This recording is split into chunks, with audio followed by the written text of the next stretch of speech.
গ্যালারিতে সাদার মাঝে লাল দেখে অবাক লিওনেল মেসিরা। মাঠ থেকে সবাই অবাক দৃষ্টিতে বাংলাদেশের পতাকা দেখছিল।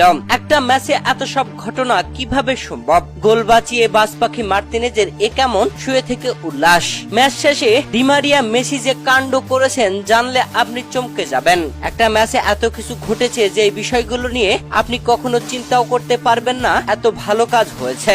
আর্জেন্টিনা কানাডার সেমিফাইনাল ম্যাচের টুকিটাকি নিয়ে বিস্তারিত এই ভিডিওতে সম্পূর্ণ জেনে নিন। দর্শক, কোপা আমেরিকার সেমিফাইনাল ম্যাচের 10 জুলাই বাংলাদেশ সময় বুধবার সকাল 6টায় আর্জেন্টিনা খেলতে নেমেছিল কানাডার বিপক্ষে।